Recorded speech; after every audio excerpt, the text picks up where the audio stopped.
Assalamualaikum warahmatullahi wabarakatuh.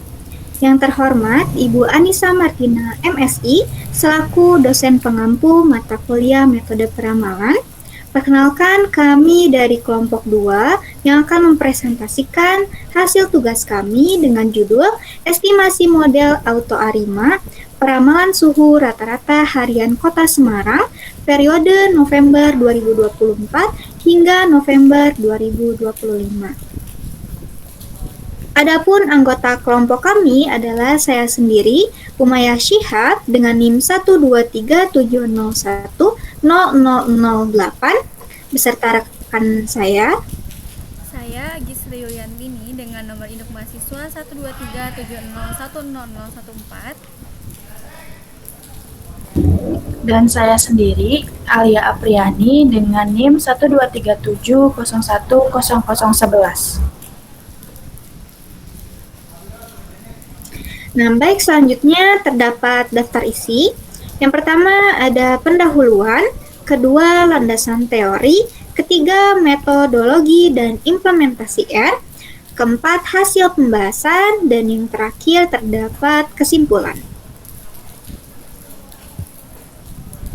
Nah, di sini dimulai dengan pendahuluan yang akan dijelaskan oleh saya sendiri. Analisis ini bertujuan untuk melakukan peramalan suhu udara harian di Kota Semarang dengan menerapkan model ARIMA melalui perangkat lunak RStudio. Mengingat suhu udara merupakan parameter iklim yang memiliki tingkat volatilitas tinggi atau fluktuasi harian yang dinamis, diperlukan sebuah pemodelan statistik yang mampu menangkap struktur autokorelasi pada data masa lalu. Melalui prosedur Box-Jenkins yang meliputi uji stasioneritas identifikasi ACF atau PACF hingga estimasi parameter model, penelitian ini diharapkan dapat menghasilkan proyeksi suhu 30 hari ke depan yang akurat dengan referensi informasi cuaca jangka pendek. Nah, selanjutnya terdapat landasan teori. Yang pertama, terdapat konsep time series. Data deret waktu atau time series merupakan data yang dikumpulkan dari pengamatan secara berurutan dengan rentan waktu tertentu.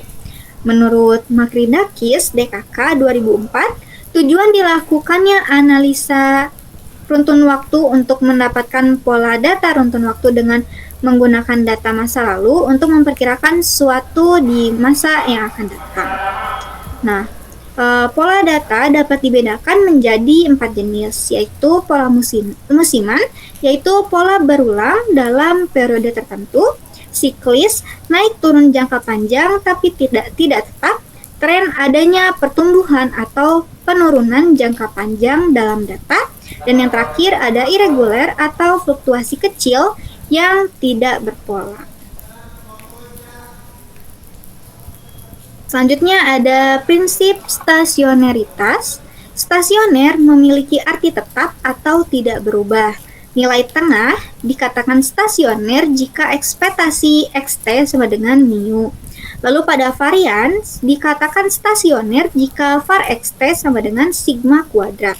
Bahasa lebih mudahnya adalah apabila suatu data deret berkala diplot dan kemudian tidak terbukti adanya perubahan nilai tengah dari waktu ke waktu, maka nilai itu dapat disimpulkan stasioner pada nilai tengah. Apabila plot deret berkala tidak memperlihatkan adanya perubahan varians yang jelas dari waktu ke waktu, maka dapat kita katakan deret data tersebut adalah stasioner pada variansnya. Nah, apabila tidak stasioner, maka kita dapat melakukan differencing agar data berubah menjadi stasioner. Selanjutnya akan dijelaskan oleh Alia. Baik, selanjutnya adalah mengenai ARIMA.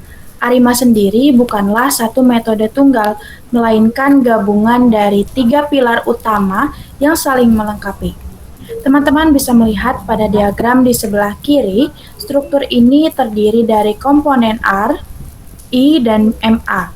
Pertama adalah komponen R atau autoregresif. Sesuai namanya, auto berarti diri sendiri.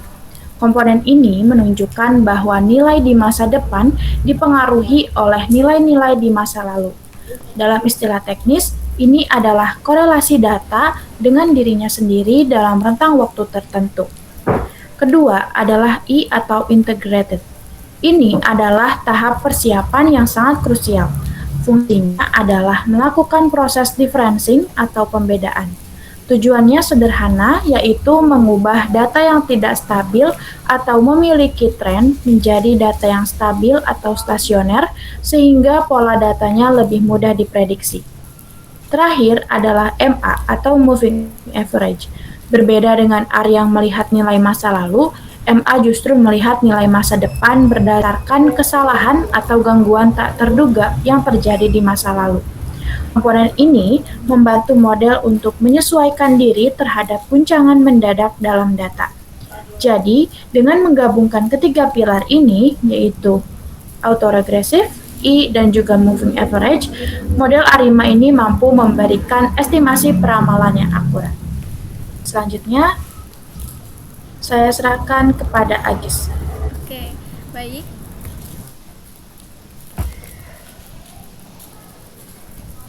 Oke, baik. Di sini ada landasan teori atau konsep ACF, PACF, dan juga residu.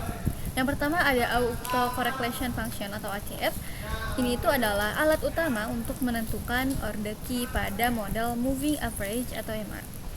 ACF ini mengukur korelasi antara data saat ini dengan data pada beberapa log sebelumnya. Interpretasinya itu, jika peak-nya itu signifikan atau memotong atau cut up pada log tertentu, maka indikasi MA-nya itu key. Nah, jika penurunan perlahan, maka itu merupakan pola campuran. Kemudian yang kedua ada partial autocorrelation function atau PACF adalah alat utama untuk menentukan order P pada model autoregresif atau AR. Interpretasinya, peak signifikan di leg ke P lalu terputus, kemudian indikasi AR-nya itu merupakan P. Nah, yang terakhir ada residu atau residual. Dalam mode time series adalah selisih antara data aktual dan nilai hasil prediksi model. Model yang baik menghasilkan residu yang acak atau white noise, tidak berpola dan juga tidak berkorelasi. Next.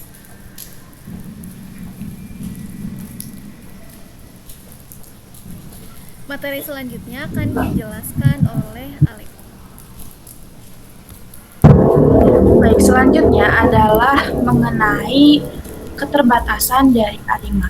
Setelah kita memahami kekuatan dari model ARIMA, sangat penting juga untuk kita mengenali apa saja batasannya.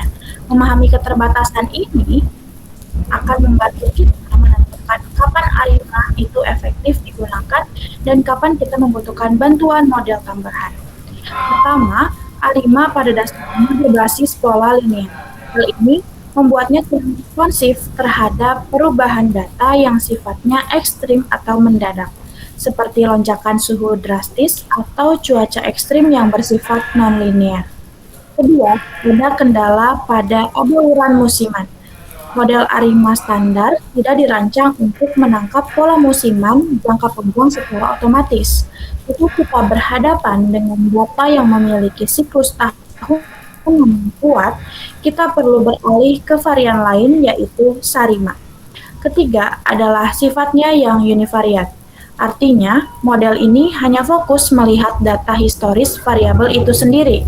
Dalam hal ini, suhu tanpa mempertimbangkan faktor eksternal lain seperti kelembapan, kecepatan angin, atau curah hujan yang sebenarnya ikut mempengaruhi perubahan suhu tersebut. Terakhir, mengenai rentang waktu. Akurasi ARIMA ini cenderung menurun jika digunakan untuk peramalan jangka panjang. Nah, dengan kita mengetahui 4 poin keterbatasan ini, kita bisa lebih bijak dalam menginterpretasikan hasil prediksi dan melakukan penyesuaian model jika diperlukan. Baik, selanjutnya akan dibahas oleh Agis. Udah gak sih? Soalnya selanjutnya Yang pertama itu ada visualisasi dan juga identifikasi. Nah, tahap ini dilakukan untuk melihat pola data seperti tren dan fluktuasi melalui grafik deret waktu. Kemudian yang kedua ada uji stasionaritas atau DFTS.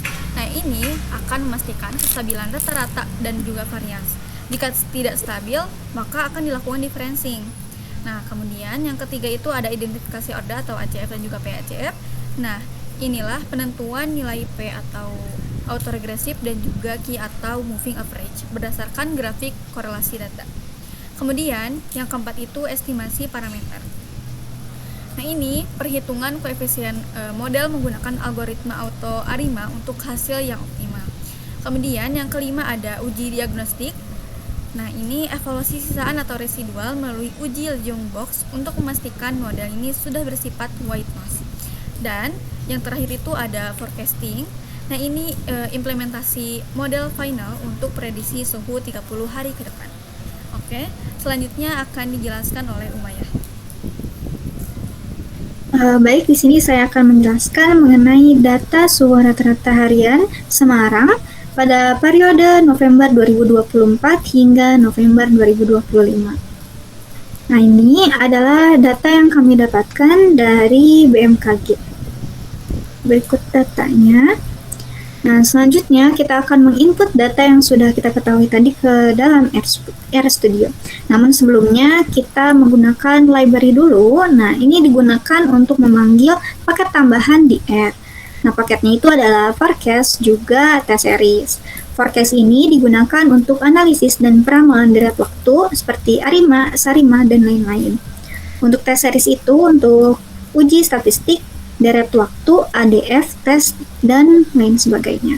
Nah, selanjutnya suhu raw itu digunakan sebagai variabel untuk dimasukkan data yang sudah kita dapatkan sebelumnya. Nah, C ini adalah combine, artinya menggabungkan angka-angka menjadi satu vektor. Selanjutnya ada suhu TS. Nah, TS ini adalah time series yang memberitahu bahwa di R ini data ini tuh berurutan terhadap waktu. Nah, ada frekuensi sama dengan 365, yang berarti dalam satu tahun ada 365 pengamatan. Nah, selanjutnya kita akan membuat grafik atau plot suhu rata-ratanya, begitu ya. Nah, tapi sekarang pertama kita harus ini dulu, membuat urutan tanggal data historis. Nah, ada SecDat itu berfungsi untuk membuat urutan tanggal. From untuk menyetel tanggal awal, SD 2024 1101 untuk mengubah teks 2024 1101 menjadi subjek tanggal yang dipahami R. By sama dengan day untuk loncat satu hari, layout sama dengan jumlah tanggal itu sama seperti jumlah data suhu.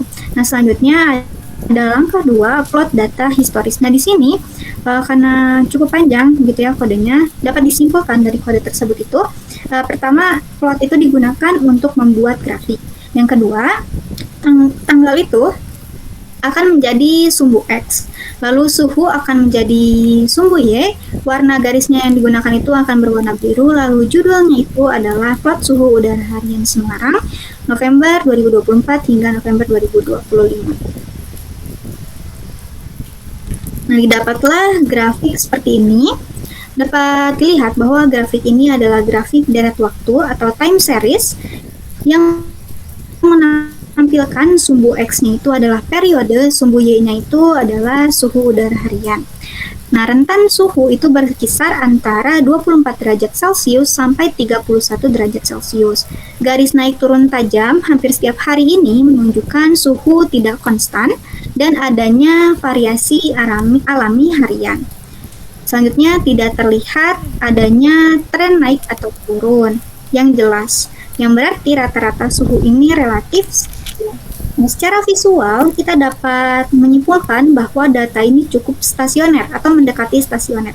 Namun kita tidak bisa menyimpulkan secara visual saja, tapi kita harus menggunakan tes ADF.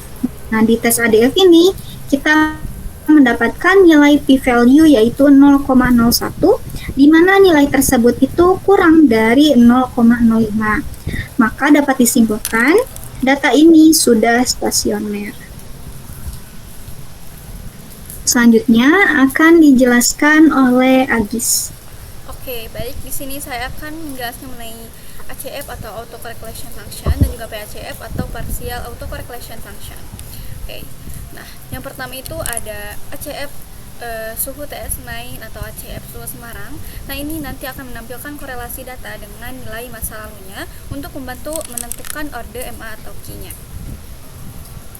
Nah, perhatikan grafik gitu ya di ACF. Nah, fungsi ini menunjukkan korelasi antara data saat ini dengan nilai-nilai di masa lalunya. Secara praktis, si plot ACF ini nanti akan membantu kita untuk menentukan si orde MA atau moving average atau nilai Q-nya. Nah, kemudian yang kedua ada PACF atau suhu main sama dengan PACF suhu Semarang. Nah, ini itu akan menampilkan korelasi parsial data untuk membantu menentukan orde AR atau P-nya.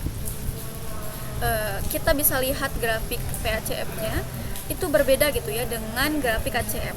PACF ini mengukur korelasi parsial, yaitu hubungan antara data pada dua titik waktu tertentu dengan menghilangkan pengaruh dari interval waktu di antaranya. Plot ini itu kita gunakan sebagai panduan untuk menentukan orde autoregresif atau si nilai P-nya. Kemudian untuk kesimpulan gambarnya, berdasarkan visualisasi data dari suhu Semarang ini, kita bisa lihat pola cut off atau tail off pada leg tertentu yang nantinya itu akan menjadi dasar pemilihan model terbaik, apakah itu R atau itu MA atau itu kombinasi keduanya atau ARMA atau ARIMA. Oke, baik, next.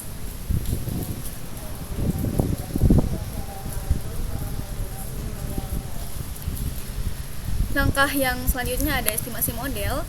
Nah, di sini itu kita akan menggunakan model auto ARIMA, yang mana sistem nanti akan memilih model ARIMA terbaik secara otomatis dan juga diperoleh ARIMA 112 sebagai model yang paling optimal. Kemudian ada summary-nya. Model ARIMA yang terpilih itu 112, artinya model ini menggunakan satu komponen R, satu differencing, dan dua komponen MA. Kemudian untuk koefisien modelnya, nah ini menunjukkan pengaruh lag masa lalu terhadap suhu saat ini. Kemudian untuk nilai variance error itu berada di 0,5906. Nah, ini menunjukkan besarnya variasi kesalahan prediksi model. Kemudian ada kriteria model, ada AIC 978,1, AIC sama dengan 978,21, BIC sama dengan 994,01. Nah, ini digunakan untuk menilai kualitas model. Semakin kecil nilainya, maka semakin baik. Kemudian ada akurasi model atau training set. Nah, ini itu menunjukkan kesalahan prediksi relatif kecil, sehingga model ini adalah model yang cukup akurat. Oke, next.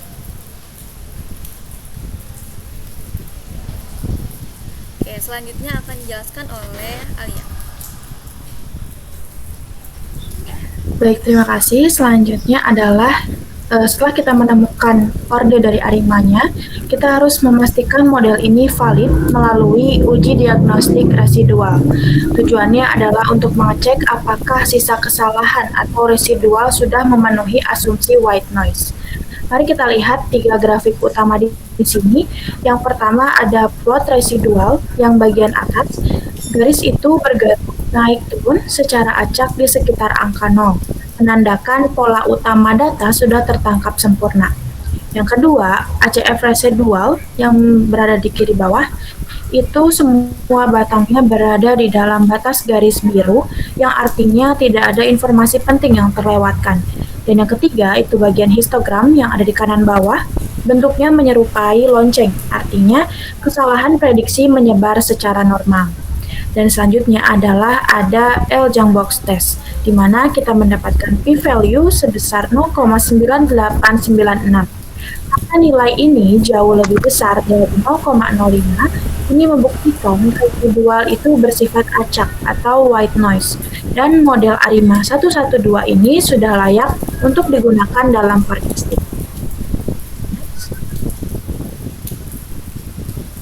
Oke, sekarang kita masuk ke tahap implementasi peramalan atau forecasting. Angka pertama adalah menentukan durasi peramalan.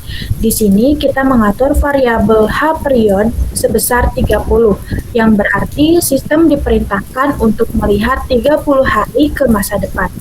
Lalu, proses perhitungan menggunakan fungsi forecast akan mengubah pola masa lalu yang sudah kita validasi tadi untuk menghasilkan angka prediksi di periode tersebut. Hasil akhirnya berupa forecast result yang berisi nilai titik tengah, estimasi beserta rentang ketidakpastiannya. Next. Nah, sebagai tahap akhir dari forecasting ini, kita akan mengaplikan hasil prediksi tersebut ke dalam kalender atau tabel yang sistematis. Sistem secara otomatis membuat urutan tanggal baru yang dimulai tepat sehari setelah data terakhir hingga 30 hari ke depan menggunakan set-date. Dan seluruh informasi tersebut kemudian disusun ke dalam sebuah data frame yang mencakup 3 komponen utama. Yang pertama, suhu forecast, yaitu nilai prediksi utama atau rata-rata suhu yang diharapkan. Yang kedua, ada batas bawah 95%, artinya estimasi terendah yang mungkin terjadi dalam kondisi pesimis. Dan yang ketiga, ada batas atas 95%, yaitu estimasi tertinggi dalam kondisi optimis. Dengan tabel ini, kita memiliki gambaran lengkap mengenai proyeksi suhu untuk 30 hari ke depan. Next.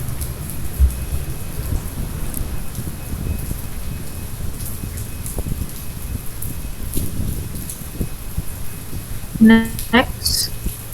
Oke. Terakhir, kita menyajikan hasil tersebut ke dalam bentuk detail, tabel detail, dan grafik tren. Tampilan tabel atau fungsi print ini memungkinkan kita melakukan analisis detail angka demi angka. Sedangkan visualisasi grafik nanti akan memberikan gambaran tren suhu ke depan secara jelas. Garis utama itu menunjukkan arah tren masa depan, sementara area arsirnya menunjukkan zona ketidakpastian berdasarkan rentang batas atas dan bawah yang sudah kita hitung sebelumnya. Next. Selanjutnya adalah mengenai hasil dan pembahasan. Proyeksi nilai masa depan atau forecast dari analisis yang kita kerjakan. Yang pertama, hasil peramalan ini menunjukkan bahwa suhu di Kota Semarang untuk 30 hari ke depan pada bulan Desember 2025 ini diprediksi akan sangat stabil setelah sedikit fluktuasi di hari pertama yaitu sebesar 28,55 derajat Celcius. Nilai prediksi ini menetap konstan di angka 28,4 derajat Celcius. Dan nilai yang konstan ini menunjukkan bahwa model ARIMA yang digunakan telah mencapai kondisi steady state, di mana model memproyeksikan nilai rata-rata berdasarkan pola historis jangka panjang karena tidak ditemukannya tren kenaikan atau penurunan yang ekstrim pada data tersebut. Next.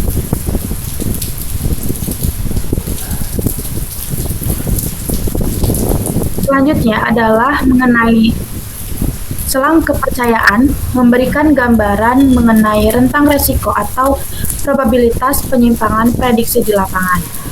Yang pertama ada batas atas atau upper bound. Ini merupakan suhu maksimum harian yang memiliki potensi untuk naik hingga kisaran 30,17 derajat Celcius sampai 30,75 derajat Celcius. Lalu batas bawahnya atau lower bound ini mempunyai suhu minimum harian yang diprediksi dapat turun hingga kisaran 26,92 derajat Celcius sampai 26,07 derajat Celcius. Dan terakhir, kita lihat nanti pada saat slide selanjutnya, yaitu mengenai grafik. Semakin jauh jarak dari peramalan, tentang selang kepercayaan ini terlihat semakin melebar pada grafik. Yang nanti hal ini menandakan adanya peningkatan ketidakpastian prediksi seiring bertambahnya waktu. Oke, selanjutnya akan dibahas oleh Agis. Oke, baik. Di sini ada garis prediksi yang mendatar atau biru. Nah, ini tuh berbanding terbalik dengan data historis yang sangat fluktuatif. Ini itu membuktikan modelnya tidak menangkap pola siklus harian atau musiman. Kemudian untuk efeknya dari reversion, model ini cenderung menarik hasil ke nilai rata-rata jangka panjang, sehingga kehilangan detail dinamika cuaca yang ekstrimnya. Kemudian ada pelebaran ketidakpastian. Ini itu merupakan area abu-abu atau selang kepercayaan. Semakin melebar di akhir periode, ini itu menunjukkan penurunan akurasi untuk peramalan jangka panjang. Next.